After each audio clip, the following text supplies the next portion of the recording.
Hello, I'm your host, Chantel Dutel, and welcome back. It's that time of year, it's spooky season. And who doesn't love Disney villains? I thought it would be fun to put together a little top five of my favorite Disney villains. Yes, I have more than five. This was a hard list to narrow down. Life's full of tough choices, isn't it? I would love to talk about more of them, but in the interest of time, I narrowed it down to five. And let's get started. Coming in at number five is Lady Tremaine.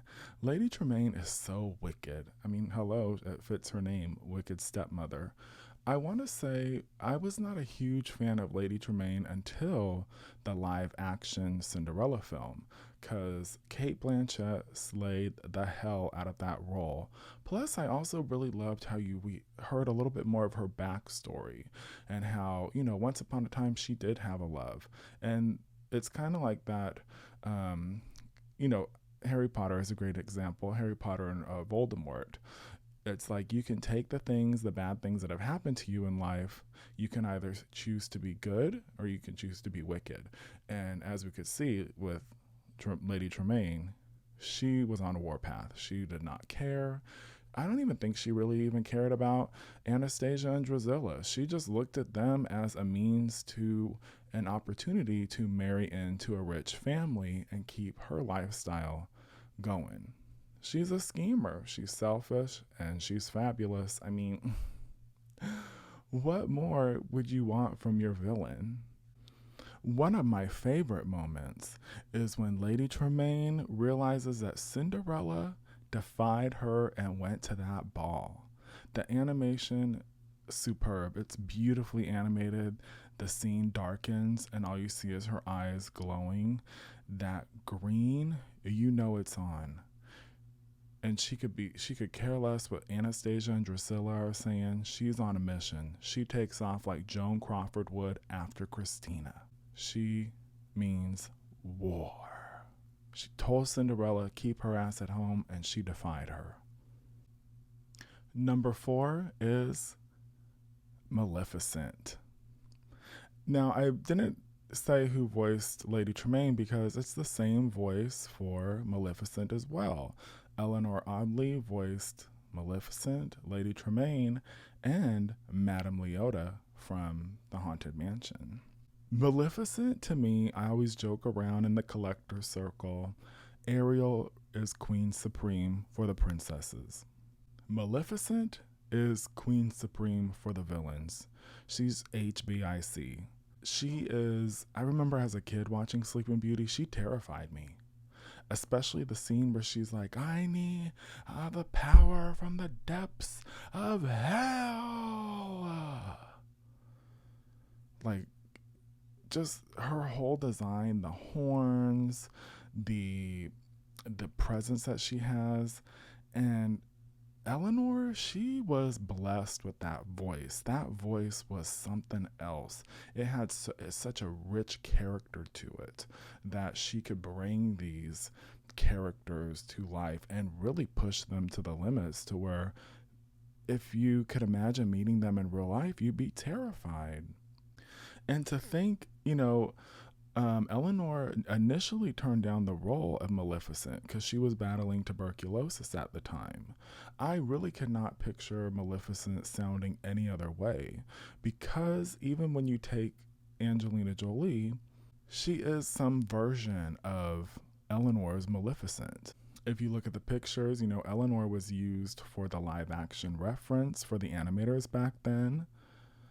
And she is the blueprint for Maleficent. And now with the live action, I actually enjoyed them. I loved kind of seeing that different story, a retelling. What I do love that we're now seeing for villains is they're more realistic. Not everyone it's not so much black or white when it comes to villains. There's a big gray area, and I absolutely love seeing that other side, that other telling of their story, and how there's always different perspectives. It's very much in the same vein as Wicked. You know, it's like Glinda is actually the villain. So, but yeah, one of my, of course, the iconic scene of when Maleficent's like, "Oh, you didn't invite me to the christening, to the party, but I'm gonna give a gift anyway. I'm not gonna hold a grudge." Coming in at number 3 is Cruella de Vil. Cruella de Vil.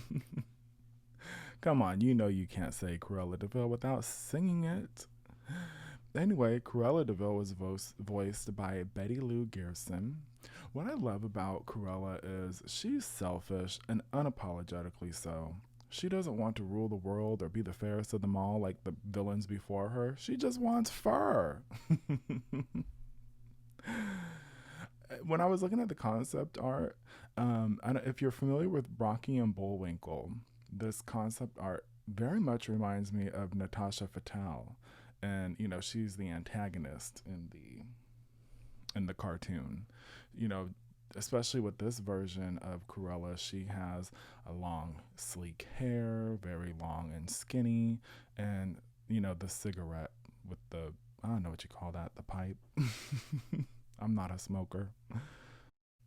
But with Cruella de Vil, much like the villainesses, you know, Lady Tremaine, Maleficent, the Evil Queen, they pulled from the women of that time, especially the Hollywood glamorous women like Betty Davis, Joan Crawford, and actually with Cruella, the information that I saw, she's based off of Tallulah Bankhead, which if you do look up some of Tallulah's videos, they very much have similar mannerisms, similar voice.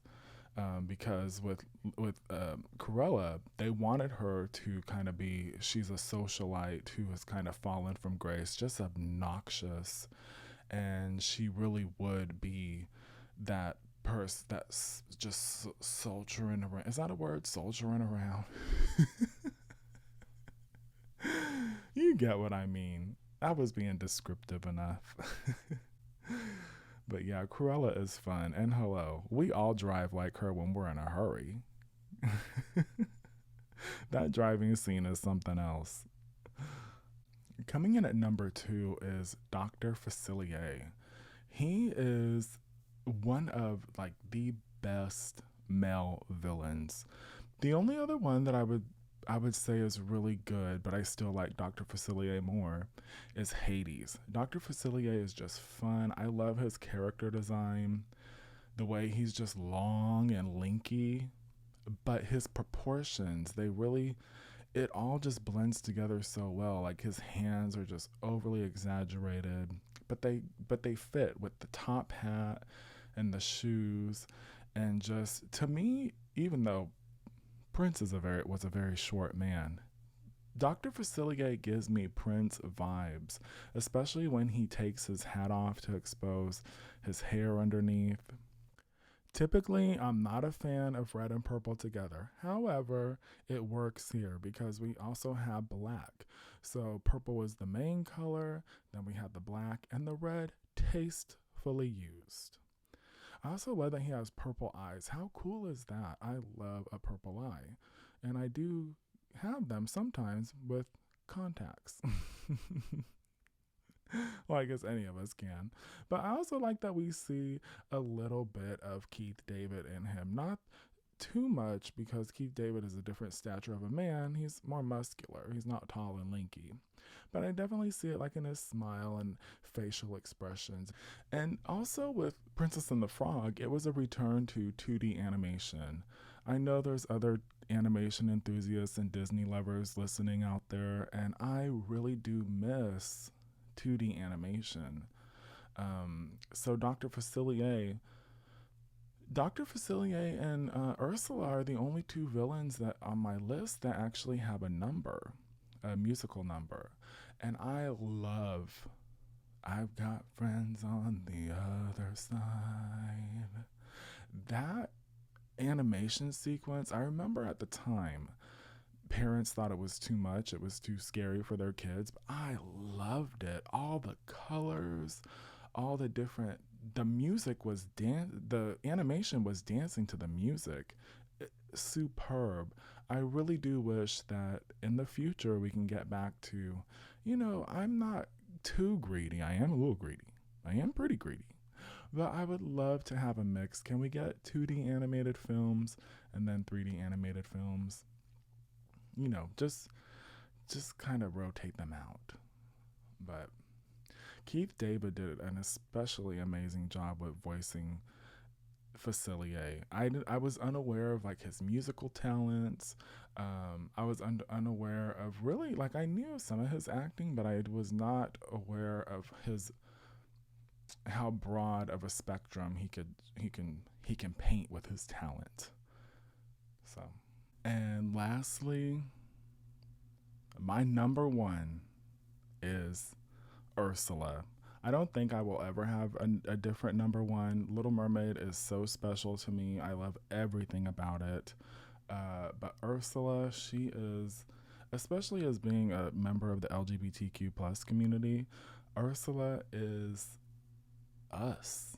She represents divine, a queen that was so groundbreaking that is no longer here, but her legacy lives on through Ursula and through people knowing the story of Howard Ashman and how Ursula's character design came about. Speaking of Howard Ashman, he was actually a fan of Dynasty at the time. And when I was researching, looking up different pictures and stuff, I was unaware that he wanted Joan Collins to be Ursula. And I could see that. And then the other people working on the film, Ron Clements and John Musker, they wanted B. Arthur. And I could see that too because they all have that similar voice, the register, the they all have a just that Ursula quality that we know. And it is really like crazy to think Pat Carroll, who I think is perfect and who I envision whoever they cast as Ursula, Pat Carroll is always, like I stated earlier from Maleficent, when it came to Eleanor Audley, Pat Carroll is the blueprint. That laugh, that I play one of my favorite parts where she's like, isn't it? Life's full of tough choices, isn't it? And she just had such, and she really wanted, that was one of her dreams, to voice a character, a Disney character. So I'm happy that she was able to, it was destiny. She was destined to be Ursula. Lastly, for Ursula, looking at these designs, her concept art, I am so glad that they did not go the Stingray route. They went full on BBW++. And in some of them, in some of the concept art, she actually is giving me the Red Queen vibes, especially in the face. And there you have it. That's my top 5 picks for my favorite Disney villains. Maybe in the future, I will revisit and go further in depth, maybe 5 to 10, 10 to 15. Is that doing too much? Maybe. But I want to thank you for joining me. And please remember to rate, comment, like, and subscribe if you want. And in the comments, go ahead and let me know who are your favorite Disney villains. Who's your number one? Who would you put up in that supreme spot? Would it be Ursula? Would it be somebody else? Until next time, color with all the colors of the rainbow. And as always, have fun doing it. Take care and be